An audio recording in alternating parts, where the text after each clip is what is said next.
La alegría como cada noche de compartir una parte de la jornada. Una 24ª parte, es una hora de 24. Y la verdad es que estamos sufriendo un frío polar. Estamos con frío. Pero hay un texto en la Biblia que me gusta mucho que dice así: el invierno pasó. Es decir, que el invierno también pasa. Y va a pasar. Así que alentémonos con estas palabras, que un día va a ser calor. Pero la verdad es que, por lo menos aquí en Buenos Aires, se está sintiendo muchísimo, muchísimo el frío. Si esto se ve un día que del verano, sepa que lo estamos grabando en esta semana que dice las noticias, estamos, semana, ¿cómo es? Frío polar. Hay una preocupación muy grande en el país, en todos los países, por los recursos financieros, por las balanzas de pago, por la inflación, por el dinero, es decir, en todos lados es escaso.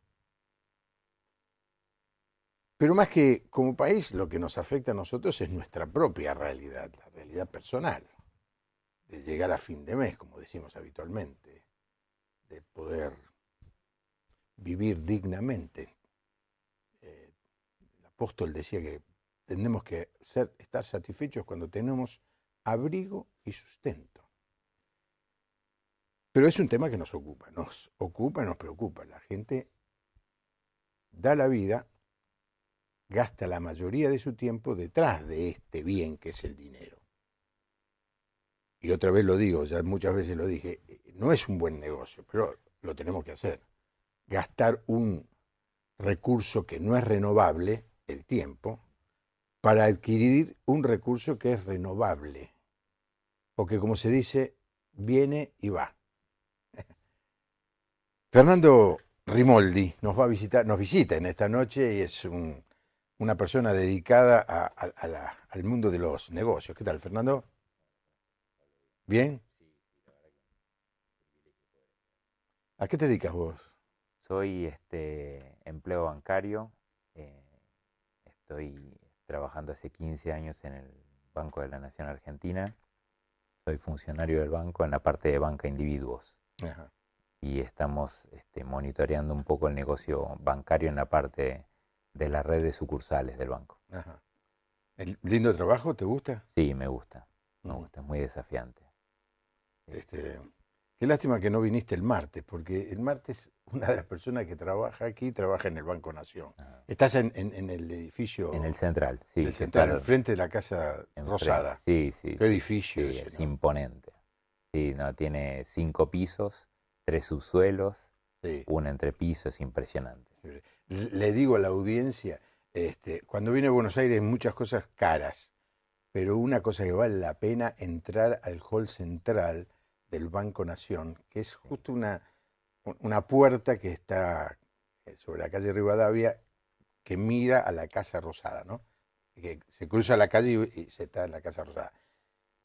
Ese hall central tiene una cúpula que es... Sí, es imponente. Imponente, ¿no? Imponente. Sí, sí, Bustillo se pasó. Sí, y los pasillos también. No, de mármol y los pasillos de la gerencia, toda de madera, Sí. de nogal, de roble, es impresionante.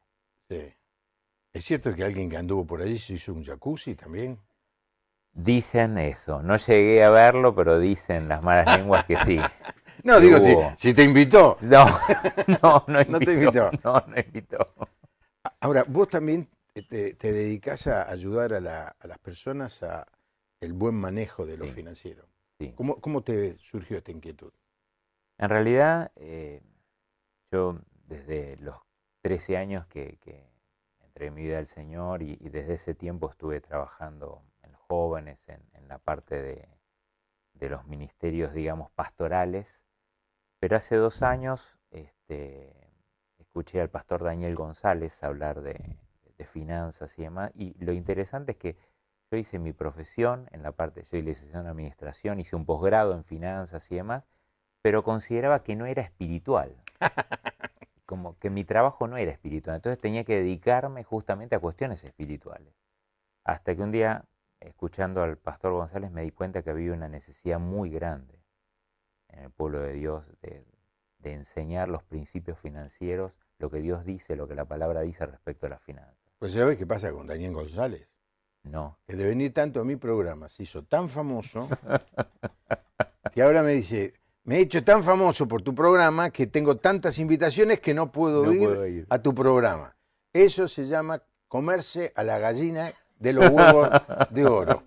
Eso es lo que le va a pasar. Un día no lo va a conocer nadie y dice, Juan Pablo, invítame. No, vos sabés que en una época, hasta todas las semanas, él hacía un programa acá. Impresionante. No, impresionante. Los teléfonos al rojo vivo. Y uno de los problemas es que empezó a tener muchas invitaciones, es verdad, es verdad.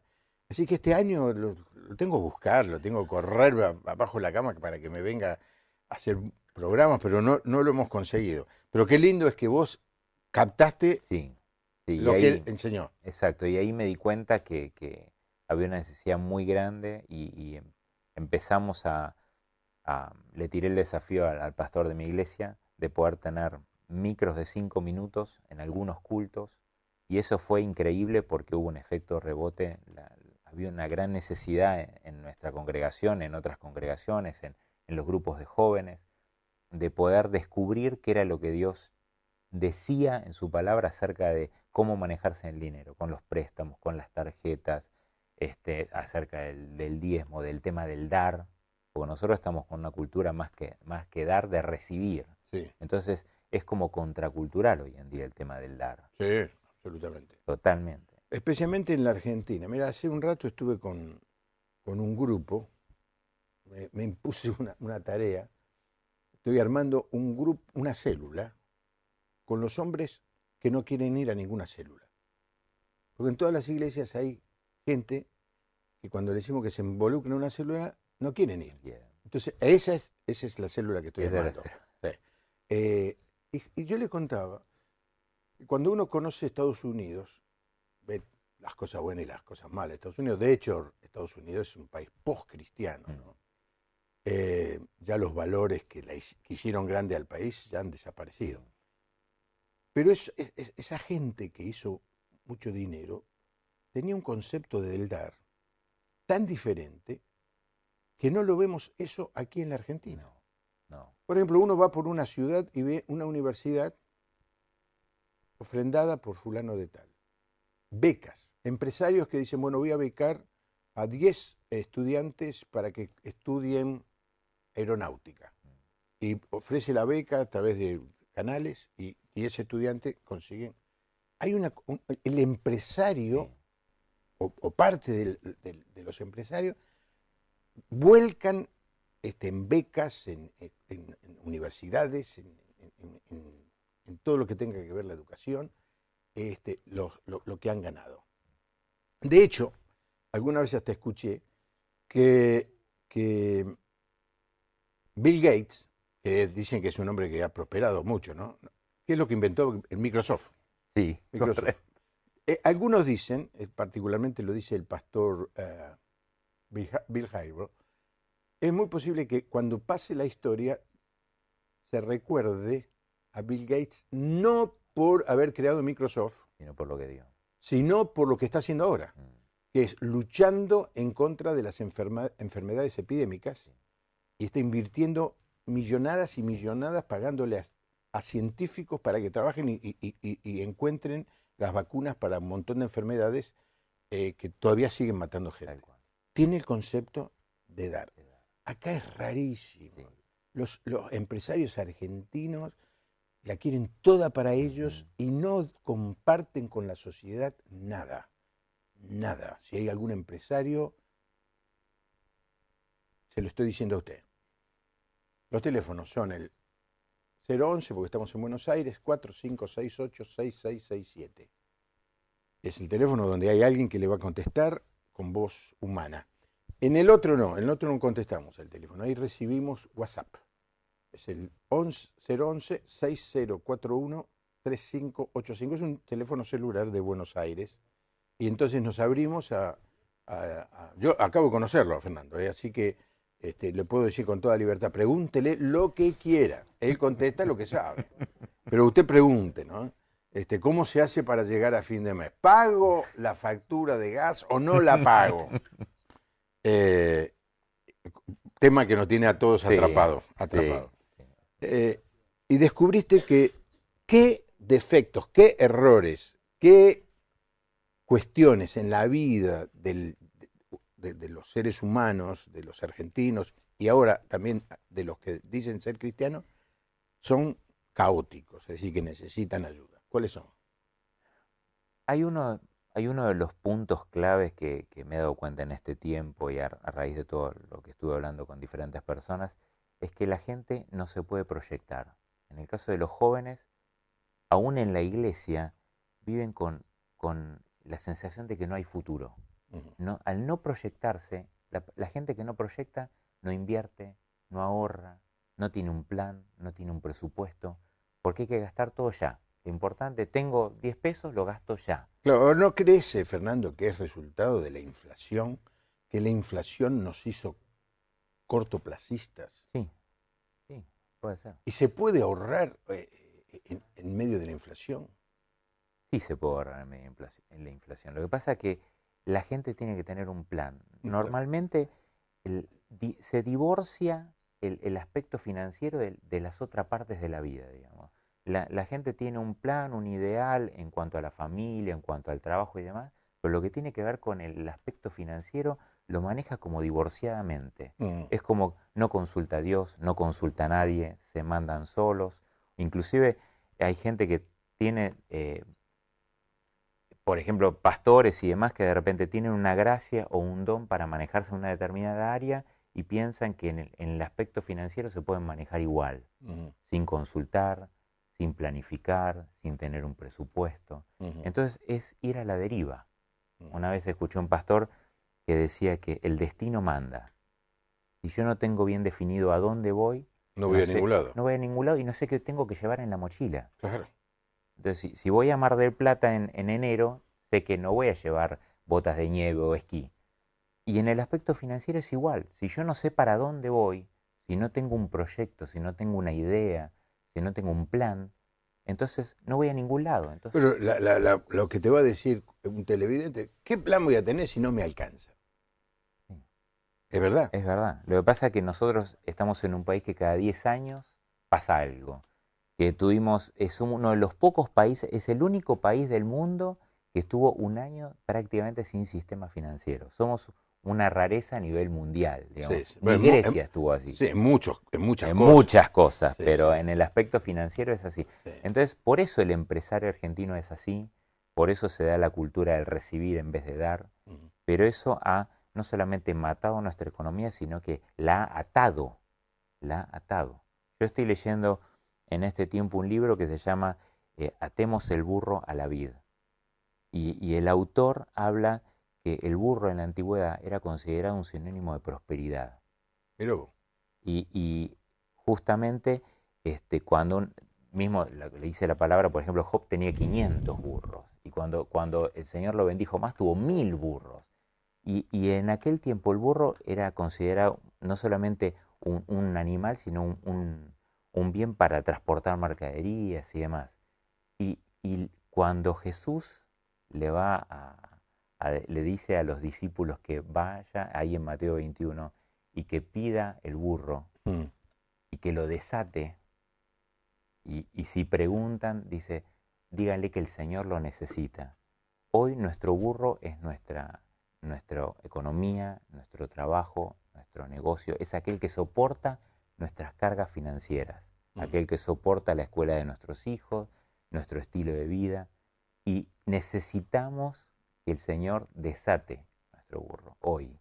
Pero el Señor no lo desató el burro, le mandó a los discípulos que lo desataran. Exactamente. O sea, porque yo creo que me querés decir exactamente lo contrario, que el Señor desate al burro que yo tengo para poder prosperar, o lo tengo que desatar yo, porque el Señor Jesús, si es responsabilidad de Él, ya lo hubiera hecho. Sí. Pasa que nosotros nos manejamos mal, nosotros atamos nuestra economía. Claro. Porque nos manejamos a veces aún en la ilegalidad, nos manejamos con, digamos, con cánones que no corresponden a la palabra. Somos avaros, nos manejamos con yugo desigual, hacemos cosas que no corresponden, no pagamos nuestros impuestos. Entonces, queremos manejarnos con códigos que no corresponden a lo que dice la palabra de Dios. Debemos a todo el mundo cuando la palabra dice que no debamos a nadie nada, aún ni contribuciones, ni impuestos, ni nada. Y eso ata nuestra economía. Y cuando atamos nuestra economía, hipotecamos el futuro, que es lo que le pasa a la gente hoy. Bueno, cada frase me da para salir por un lado. Pero dijiste no deber nada. Pero me cae a cuento porque yo en este momento acabo de comprar un auto y me quedé endeudado con la persona que me lo vendió. ¿Hice bien o hice mal? Es que en realidad los instrumentos financieros son como el agua. El agua no es ni buena ni mala. Uno dice, bueno, el agua es buena porque uno la toma porque te hidrata y demás, pero bueno, los japoneses en marzo del 2011, yo creo que si le decían algo del agua con respecto al tsunami que vivieron, no era buena para ellos en ese momento. Los instrumentos financieros están para usarlos, los préstamos son muy buenos y las tarjetas también son muy buenas, pero hay que saber usarlas.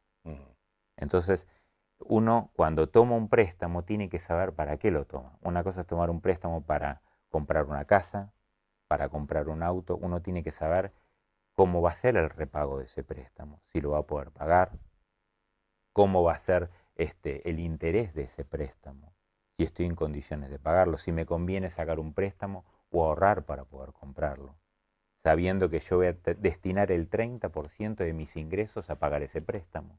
En el caso de las tarjetas lo mismo, sabiendo cuánto me va a cobrar la tarjeta de crédito por financiar.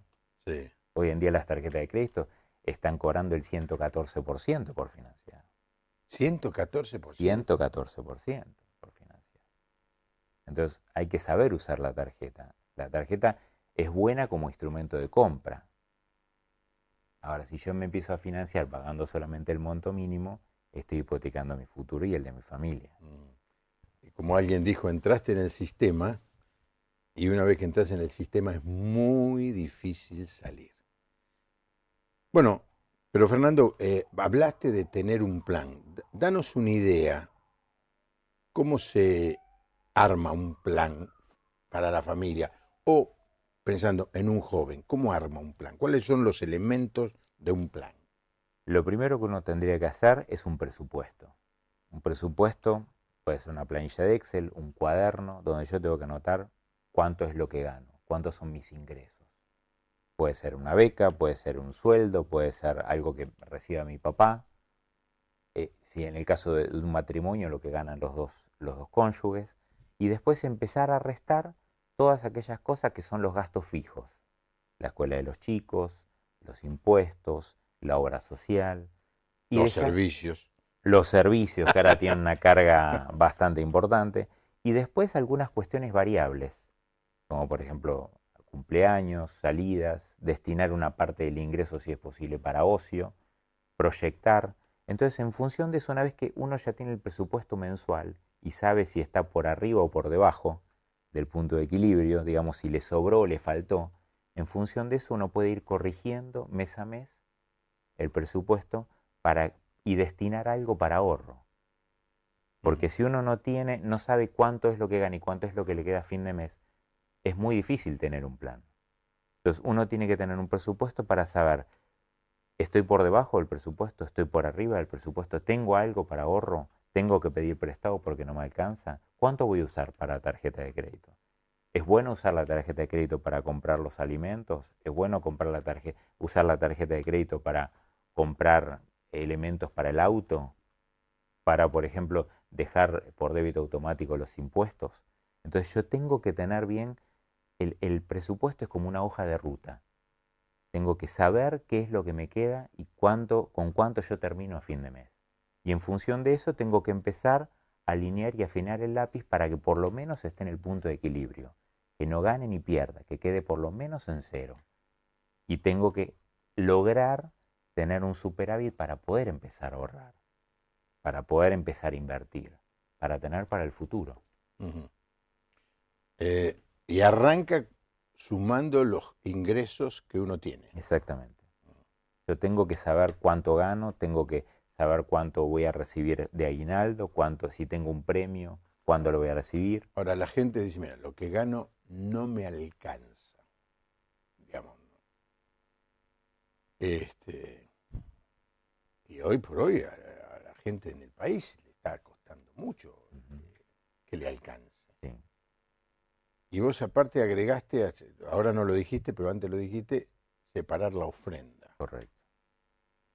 Lo primero que hace la persona a la que no le alcanza en dinero es, el Señor va a entender que estoy apretado y no le voy a ofrendar.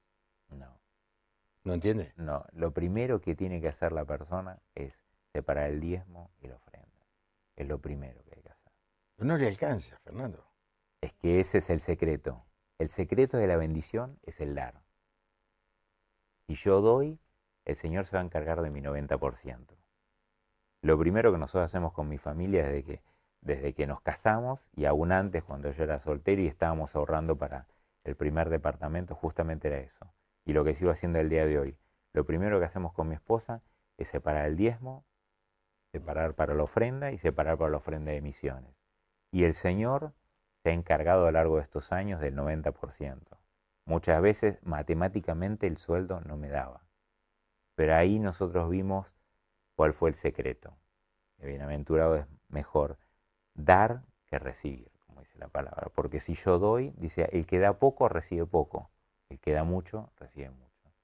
Y nosotros nos hemos propuesto aún dar más de un 10%. Pero bueno, es una cuestión de fe. ¿De qué fe? De fe.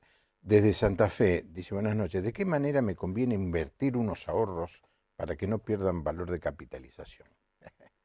He pensado en plazo fijo, en dólar, cambiar el vehículo. Gracias, que Dios los bendiga, prospere y guarde.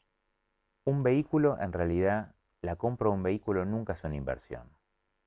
Si bien hoy con la inflación que tenemos, el vehículo aún siendo usado siempre tiene capacidad de aumentar el valor relativo, ¿no? Exacto. Sin embargo, si tenemos en cuenta lo que es patente, los que son los seguros, los gastos de mantenimiento del auto, más el riesgo de tener un auto en la calle, nunca el auto es una inversión. Yo nunca lo aconsejo. Es una inversión hasta el día que salió de la agencia. Ahí se transforma en un gran gasto. Una cosa es tener un plan para un auto, pero otra cosa es a partir de que sale de la agencia ya el auto vale menos. Y el riesgo es muy alto y el consumo es altísimo. Yo lo que depende, ahí volvemos de vuelta al tema del plan. Todo depende para qué tenga esos fondos, si los va a tener sin tocar 5 meses, 5 años, 5 días. Lo que yo sugiero, si es una cuestión que quizás tiene un exceso de dinero por menos de un año, quizás ponerlo en un plazo fijo, a 30 días renovable, y que una vez que venza el plazo fijo y se acredite en la cuenta, vuelva otra vez a poner más dinero y lo vuelva a reinvertir. Hoy en día, por ejemplo, un plazo fijo en pesos es más rentable que el dólar. Ahora, si uno tiene dinero quizás a mediano plazo que no va a usar, ahí sí quizás es conveniente dejar una parte en plazo fijo en pesos y una parte en dólares. Yo aconsejo siempre no tener, como decís, todos los huevos en la misma canasta y diversificar, digamos, el ahorro. Otra inversión, hay que conocer un poquito más y hay que hacer algunos trámites más, sería bonos en dólares del Tesoro Nacional. Eso es algo rentable, es algo bastante seguro, pero eso yo lo aconsejo a personas que durante los próximos 3 o 4 años no necesiten ese dinero. Si no, plazo fijo en pesos o un ahorro en dólares. ¿Qué es un ahorro? ¿Qué es una inversión? ¿Qué es un gasto? Un gasto es un auto. Un gasto es la cuota que yo... Ya me dijo 3 veces, me acabo de comprar un auto ahora ahora no sé qué hacer. Mañana lo voy a ir a patentar, pero ahora me está poniendo en duda. No. Ahora que había aprendido a usar la SUBE. Vos sabés que cuando me dieron la SUBE, subí al colectivo y no sabía dónde se ponía. No, es genial lo de la SUBE. Ahora soy un experto. Un experto. Soy experto, soy. O sea, la SUBE le decimos a la gente de otros países, de ciudades chicas, Es la manera como uno paga el transporte subterráneo, no sé, trenes, colectivos, fundamentalmente colectivos. La verdad, un gran adelanto, Sí. Tardó en llegar a la Argentina, pero la verdad que es valiosísimo, ¿no? Eh, un auto no es una inversión, es un gasto. Es un gasto. Mira, en el año 2000 yo leía La Corriente del Espíritu, el diario ese cristiano, y encontré una nota que me impactó muchísimo, que decía la diferencia entre necesidad, deseo y capricho. Ujú. Una necesidad es algo que necesita todo ser humano para poder sobrevivir. Comida. Comida, vestimenta, un sistema de salud y un techo. Después decía, un deseo es una necesidad, pero de mayor valor. No está mal satisfacer un deseo siempre uno tenga el dinero para poder cubrirlo. Y después está el capricho, que no es ni una necesidad ni un deseo. ¿Está mal tener caprichos? No. Siempre y cuando uno pueda costearlos, pero primero tiene que satisfacer la necesidad, después el deseo y después vendrá el capricho. ¿Te diste cuenta que hay muchísima gente que tiene un celular inteligente, un smartphone, como se dice, que uno sabe que ha costado un dinero significativo, y que la persona no está a la altura de ese teléfono, ¿no es cierto? Es decir, te das cuenta que la persona no es para comprarse un teléfono de 10.000 pesos, o no sé cuánto están ahora. Sí, Pero que se ha convertido, eso es un capricho. exacto. Eso es un capricho. Pero se ha convertido casi como en un amuleto, ¿viste? Exacto. Antes se robaban los estéreos de los Sí, autos. En una época hubo mucho robo de zapatillas de los sí, chicos. correcto. Ahora lo que se roba son los celulares. Ujú. Son fáciles de vender, ¿no? ¿Qué le decís a una persona que dice, no, yo quiero tener un iPhone, ¿viste? Cuando alteramos el principio, ¿no? Maslow, que era un estudioso de las necesidades humanas, decía que uno primero tenía que satisfacer las necesidades fisiológicas, decía, que eran las necesidades básicas que nosotros decimos. Después venía otras necesidades, después la autorrealización, y si uno no cubría las necesidades básicas, alteraba la pirámide y eso no traía Claro. bienestar al ser humano. Y acá es exactamente lo mismo. Cuando nosotros alteramos el, el- el satisfacer un deseo por un capricho, estamos hipotecando el futuro, estamos desordenándonos financieramente hablando, y después vienen todos los problemas que vienen atrás, porque yo me endeudo para eso, Ujú. no cubro las necesidades básicas, me endeudo con la tarjeta de crédito. Y estoy poniendo en primer lugar un capricho que una necesidad. Las empresas tienen departamentos de marketing que generan en nosotros el tener que satisfacer una necesidad, ¿no? Y entonces el tener un smartphone en mí genera una necesidad. Yo necesito ese No, teléfono. si es no, que no lo existís. Exactamente. Entonces, por una cuestión de pertenencia, yo soy lo que tengo. Entonces, si yo no tengo, no soy. Entonces, ese es uno de los problemas que hoy tenemos. Entonces, hoy yo para ser necesito tener. Si yo no tengo el teléfono de última generación, no soy. Si yo no tengo la última zapatilla, no soy. Si no tengo un auto de alta gama, no soy. Entonces, para ser, necesito tener. Pero eso no es lo que dice la palabra. Yo soy porque soy una persona que fui creado a imagen de Dios, y el Señor es mi sustentador y el que me sostiene y el que me sustenta. Pero si yo necesito tener, siempre estoy corriendo tras el último teléfono, tras el último auto. Entonces, eso me genera una necesidad y una insatisfacción constante, porque hay estudios que dicen que realmente cuando uno compra un bien, eso le dura unos días. Dice que inclusive es mucho más placentero viajar, porque eso genera recuerdos y uno recuerda vacaciones aún después a lo largo de los años, los momentos vividos, pero aún viajar es mucho más placentero a lo largo del tiempo que comprar un bien.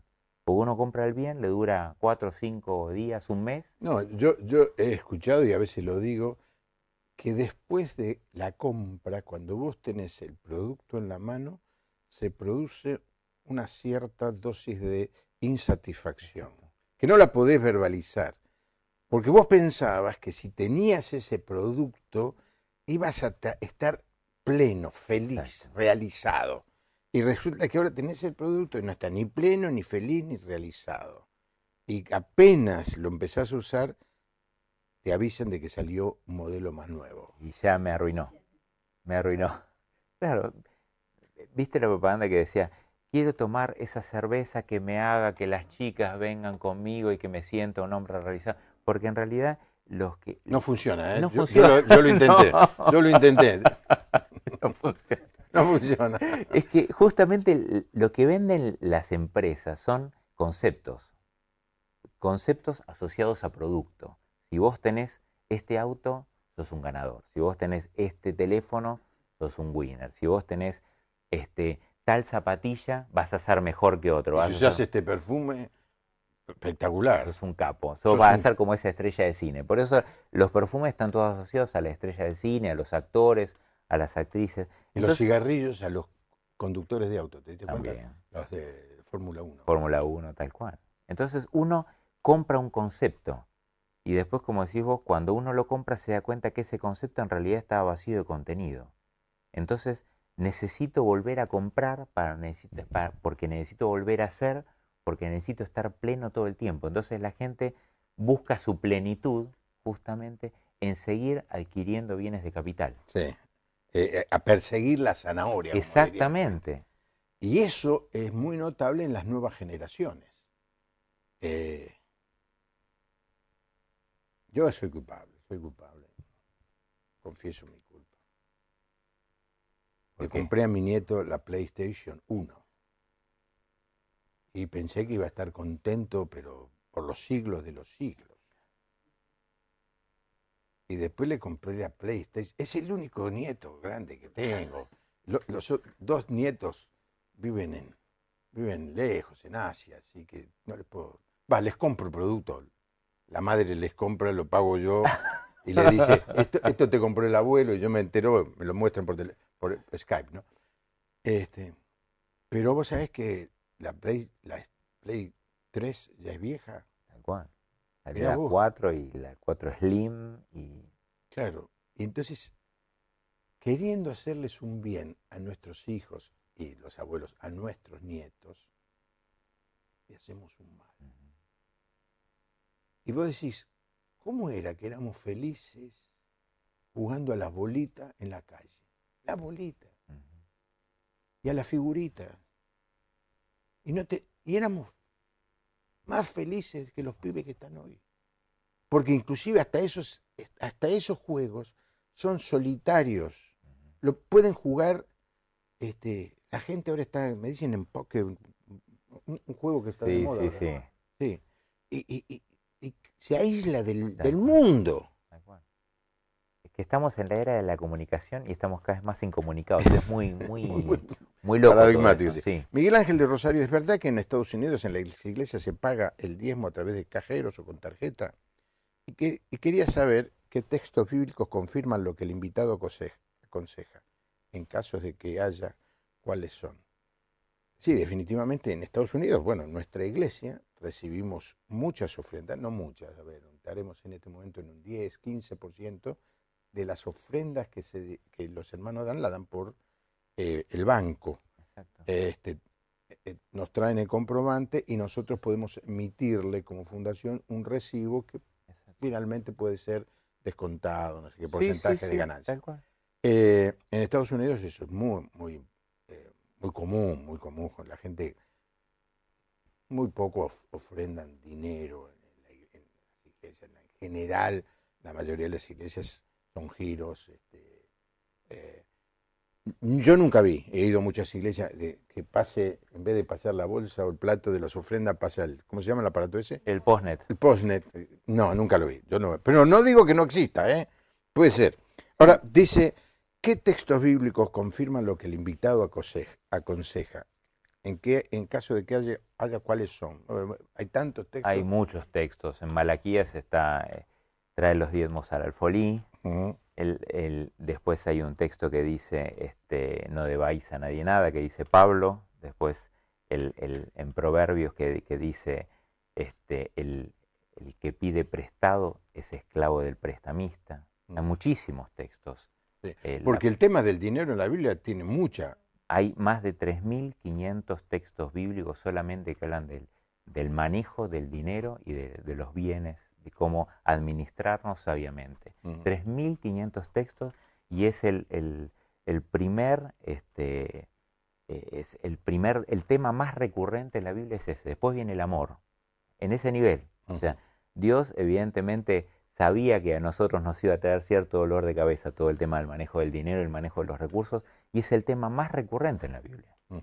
Por eso hay infinidad de textos como eso. Y con respecto a lo que vos decís, yo también me administro, por ejemplo, nosotros hacemos transferencias bancarias en vez de dar el diezmo en nuestra iglesia. Hoy en día, por ejemplo, si la congregación es una fundación, se puede descontar hasta el 5% del monto imponible como donaciones. Así que las personas tranquilamente lo pueden hacer. Sí, en Estados Unidos es el deporte nacional. Sí. Por eso a fin de año la gente hace los cálculos y entonces dice, bueno, puedo ofrendar, y las ofrendas de diciembre son colosales porque la gente quiere escapar a saltar de niveles, de categorías, y empieza a ofrendar, y es donde las iglesias más reciben.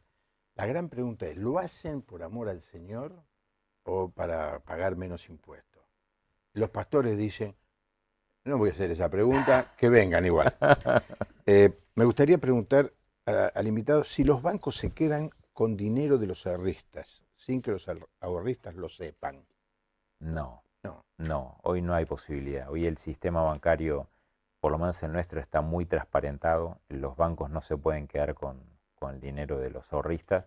Obviamente, cuando el ahorrista pone su dinero a plazo fijo por X cantidad de tiempo, ese dinero no está de libre disponibilidad, pero inclusive están los plazos fijos precancelables, donde uno puede precancelar el plazo fijo y tener el dinero automáticamente. Sí, ahora, digámoslo, ¿el banco de qué vive el banco? El banco vive de pagarle al cliente el 30% anual y cobrarle al que viene a pedir el 40%. 45%. El Citi me ofreció el 45%. Le digo, usura. Sí. No, dice, este es el nivel, 45%. Agarrar un crédito hoy de banco es una locura. Sí. Una locura. Sí, es altísimo. ¿Quién lo agarra? Y el que está desesperado, ¿no? Es altísimo. El que patea la desesperación para dentro de 2 o 3 meses. Aún lo más peligroso son los famosos créditos indexados. No tanto los indexados, sino aquellos que se ofrecen, digamos, que aparece la cartita con el voucher. Sí. Esos son los más peligrosos. Sí. Porque los que son a 84 cuotas, 60 cuotas, tienen una tasa de interés altísima. Normalmente la gente dice, usted ha sido beneficiado con 50.000 pesos en 84 cuotas. Y la cuota es de tanto. Pero la mayoría de la gente no se toma el trabajo de hacer la cuenta. Claro. Y normalmente estamos repagando ese préstamo 2 veces, 2 veces y media, 3 veces. Sí, claro. Los intereses son altísimos. En un país con tanta inflación, sí. Los bancos se hacen un picnic, sí. Un paseo, ganan plata siempre, siempre. Tienen gente talentosa, capaz, pensando solo cómo hacer para ganar más plata. Y nos agarran a nosotros los pichis de la calle y nos dan vuelta. Es decir, no crea que le van a dar nada.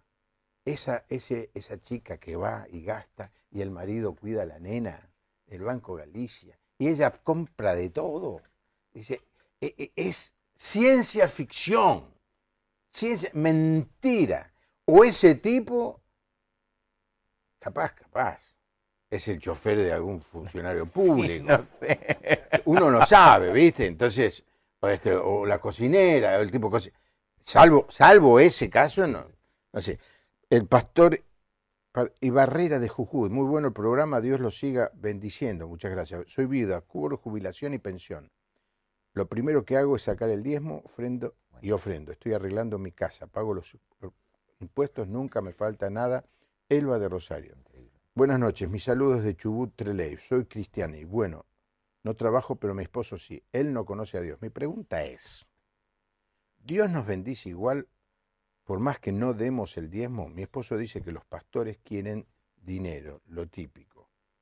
No nos dice el nombre, pero es de Chubut, la ciudad de Trelew.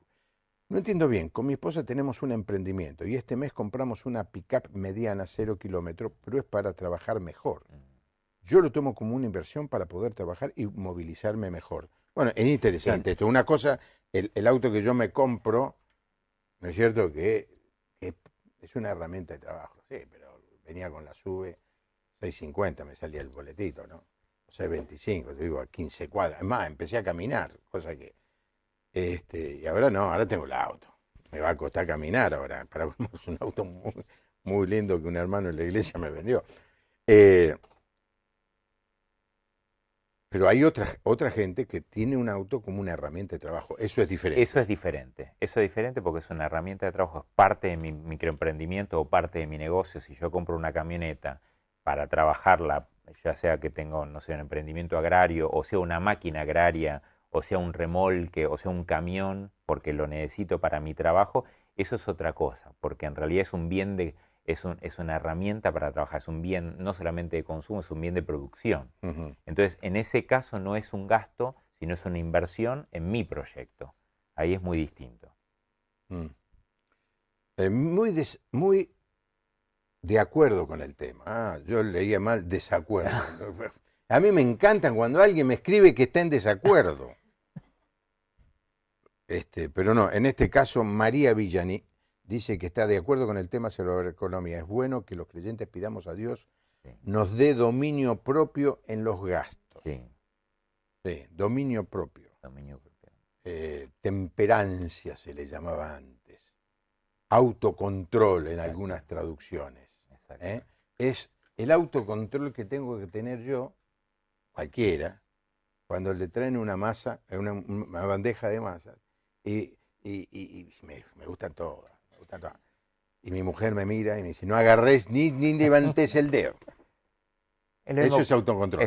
Y lo mismo, uno tiene que tener autocontrol cuando tiene la tarjeta en la mano y tiene mucho límite y le dicen, no, 18 cuotas, no pasa nada. Hoy en día es más rentable para un banco la tarjeta de crédito que el préstamo. De hecho, el sistema financiero, digamos, por toda esta crisis no están tomando tantos préstamos los clientes, justamente por toda la cuestión inflacionaria, por el tema de lo que ha pasado con los impuestos y demás.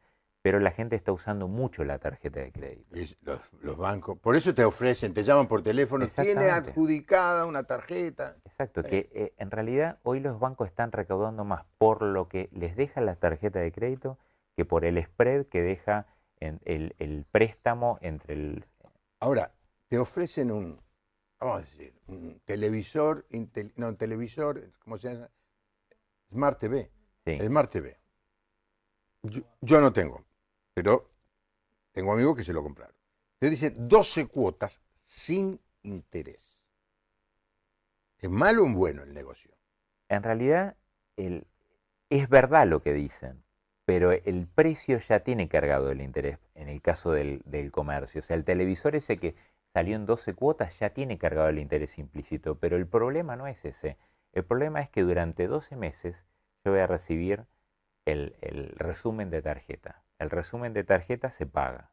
El mantenimiento de la tarjeta se paga. El IVA del consumo de la tarjeta se paga. El seguro de la tarjeta, el seguro sobre saldo deudor, se paga. Entonces, el problema no son las 12 cuotas, sino que durante esos 12 meses yo voy a estar pagando el IVA, el seguro, el gasto, el mantenimiento y el interés si es que aparte hice compras y solo pagué el mínimo. Ese es el problema. Todos los otros gastos que la gente no tiene en cuenta a la hora de mantener un plan de pago por tanto tiempo. Lo mismo pasa cuando uno tiene las famosas 18 cuotas, los de Argenta y demás. El problema es todos los gastos financieros asociados a la tarjeta. Hoy en día el mejor cliente del banco no es aquel que paga toda la tarjeta, es aquel que financia, porque es aquel que yo le puedo cobrar todo. El que me consumió 100 y paga 100, para el banco no le sirve.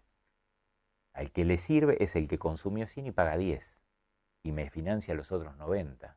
Ese es el mejor cliente para el banco. Exactamente. Pero no es el mejor negocio para mí. No, ese es el gran problema.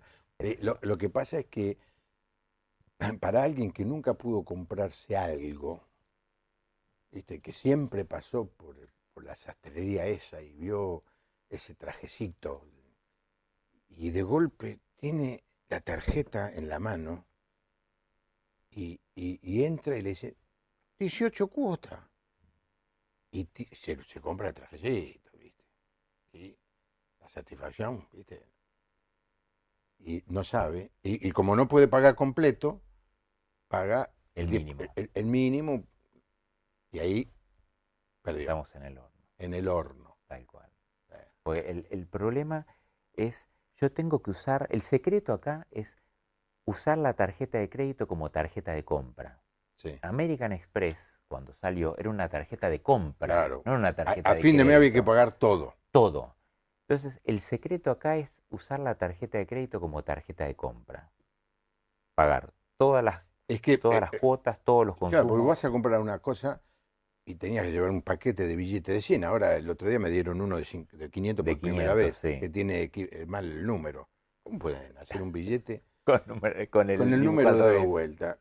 La verdad es que uno se pregunta, ¿esto nos van a sacar de la crisis y se les imprimen un billete errado? ¿Cuánta gente lo tiene que haber supervisado y a nadie se le ocurrió? Lo que pasa es que dicen que en realidad es para que cuando se cuente el dinero... ¿Tiene un sentido? ¿Tiene un objetivo? Bueno, está bien. Sí. Pero es raro. Es la primera vez que tenemos un billete así. Sí. Pero claro, vos llevas paquete de dinero porque 100 pesos hoy casi no es nada. De hecho, había muchos problemas con los cajeros automáticos porque no había la El cantidad espacio. Exactamente, tenían que usar todas las caseteras de los cajeros y aún así los cajeros se quedaban sin dinero y quedaban fuera de servicio. Y ese es el gran problema de las redes. Sí. Justamente porque tenían que abarrotarlos de dinero y aún así a las 2 o 3 horas quedaban sin dinero. Claro. Saludos de Pergamino. Estamos escuchando muy atentamente, muy bueno programa. Gladys, Chacho y Gabriel, de Pergamino. Dijo Tito Rodríguez, yo nací en Pergamino. Pero no puedo cantar esa canción otra vez. Fue sueño, realidad. Resulta que él andaba viajando por la Argentina y tuvo un accidente en Pergamino. Y dice, nunca me voy a olvidar de Pergamino. Porque yo volví a nacer en Pergamino. Tuve un accidente y se salvó. Tito Rodríguez. Quiero saludar, a Fernando lo quiere saludar, desde San Antonio Oeste, Leo Cejas y Andrea. ¿No es un acreedor tuyo? No, es un gran amigo. Deudor. Porque sería buenísimo que llame a alguien a que Fernando le debe algo. Sería un problema. Sería buenísimo. Es obligación el diezmo, no pertenece a la ley. Le voy a contar algo ahora. Soy Joaquín de Rosario. Me gustaría saber qué piensa el invitado del llamado Evangelio de la Prosperidad. Esto es muy bueno, porque el título del programa era Plenitud Financiera. Le voy a decir, mi papá escribió un artículo una vez, era un mensaje que lo transcribió, se llama Nuestras ofrendas al Señor, y hablaba del diezmo. Lo criticaron porque decían, no, el diezmo no es del Nuevo Testamento. Entonces él le fue a preguntar a una persona muy conocedora de la Biblia, era un ruso, polaco, no sé qué era, se llamaba Pablo Boichenko, tipo duro, tremendo, pero sabía. Le dice, don Pablo, dice, ¿usted qué opina del diezmo? Lo miró y dice, es una miseria. Sí. Eso es lo que dijo. Sí.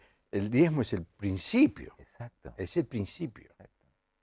Colgate, nosotros lo conocemos como Colgate, viaja a Estados Unidos muerto de hambre desde Inglaterra y empieza a trabajar en una fábrica de jabón en Nueva York. Y se le ocurrió que se necesitaba un producto tipo jabón para los dientes. Y inventó el dentífrico, Colgate, y el cepillito. Pero hizo una cosa, cuando el negocio iba a empezar a funcionar, lo puso de socio a Dios, 50 y 50. No el 10%, 50 y 50. ¿Vos sabés que terminó con el 10%? Él se queda con el 10% y el 90% por Dios. Universidades, misioneros, todo. Porque entendió que el diezmo es una miseria. Joaquín de Rosario, bueno, lo del Evangelio de la Prosperidad. ¿Vos escuchaste alguna vez este Evangelio? Sí, sí. Es una gran mentira, digamos. Porque en realidad uno tiene que tener en cuenta que Dios es el dueño de todo. La palabra dice que mía es la tierra y todo lo que hay en ella. Entonces, cuando uno se administra como dueño, el único dueño es el Señor. Había una propaganda de un banco que decía creador de dueños. En realidad no hay creador de dueños, porque el único dueño es el Señor. Entonces, cuando yo me manejo como si yo fuera dueño de mi sueldo y yo le doy a Dios solamente el 10%, como si fuese un colaborador, yo en realidad estoy administrando algo que el Señor me da. Ahora, yo lo que hago con el diezmo no es sobornar a Dios. Yo te doy, vos me tenés que dar. Porque el Evangelio de la Prosperidad tiene esa cuestión de pacto. Yo estoy pactando con Dios, yo te doy algo y vos me tenés que dar otra cosa. Y el secreto del dar es dar sin esperar recibir nada a cambio. Exacto. Yo sé que Dios es bueno y que Dios va a cuidar de mí. Sí. Pero no puedo pactar con el rey de los judíos. ¿O no podés pactar con qué? Pactar con el rey de los judíos. No. El Señor es el que me va a dar porque Él es bueno. Sí. Pero yo no tengo que entrar a sobornar a Dios. Yo te doy el 10, vos me tenés que dar más. No, porque la ofrenda debe ser como resultado de lo que Dios ya nos ha dado. Exactamente. No voy a ofrendar a Dios sobornándolo. Exactamente. Ya me dio. Y ahora yo le doy de lo mucho que Él nos da.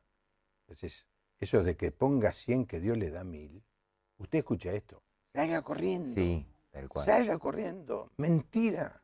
Mentira. Ha hecho un daño terrible. Esos 100 multiplicado por 10, el tipo se lleva 1000 en el bolsillo.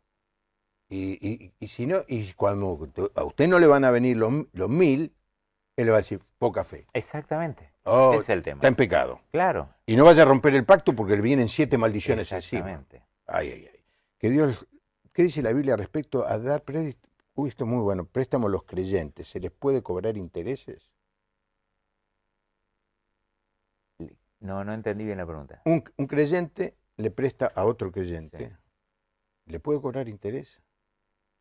Para mí no hay ningún problema en ese sentido. O sea, hoy estamos en el siglo XXI, tiene que ser algo que no sea usurero, algo que esté en relación con lo que está cobrando el mercado.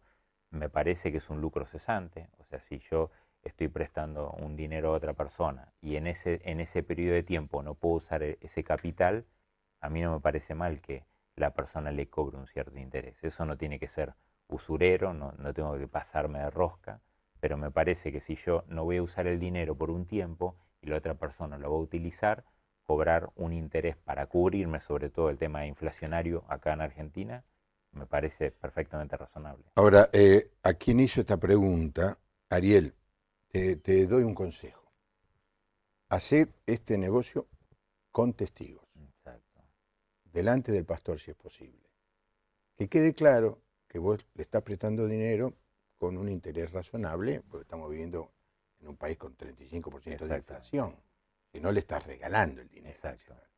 Le cobras un interés razonable y él promete pagarlo, que haya testigos.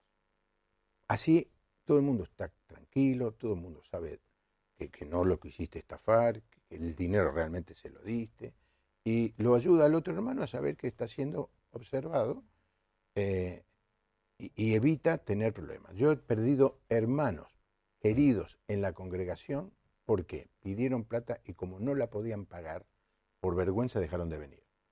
Gente que porque no le pagaban decía, está lleno de todo mentiroso esta iglesia.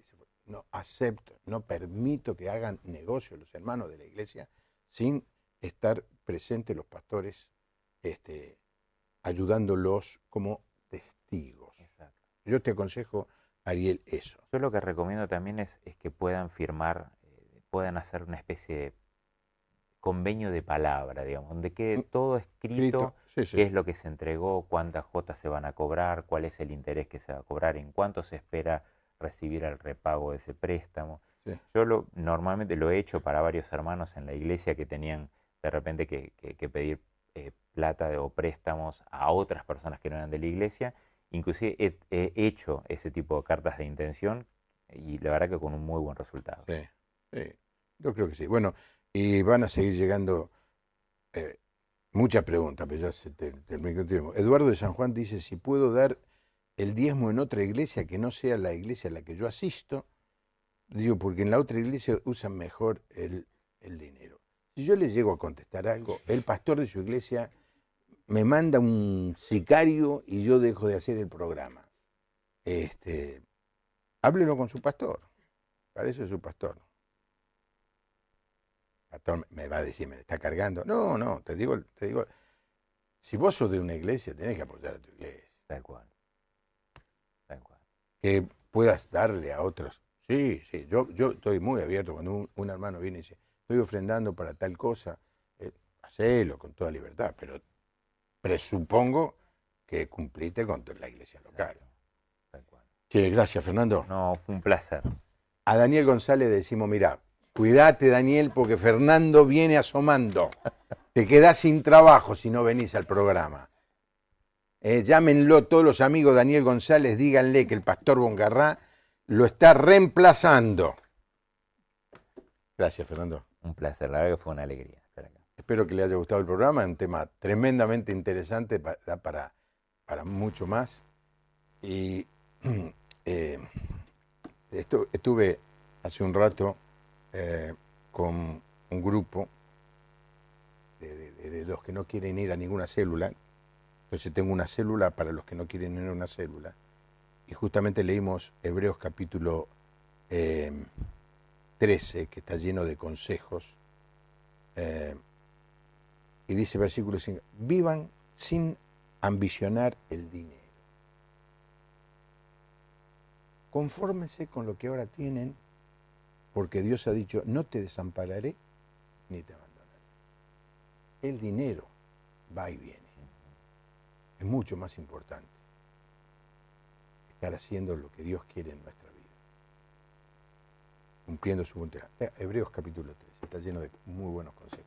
Nos vemos aquí, nos encontramos aquí. Mañana, desde Buenos Aires, hacemos para Canal Luz, La Puerta Abierta.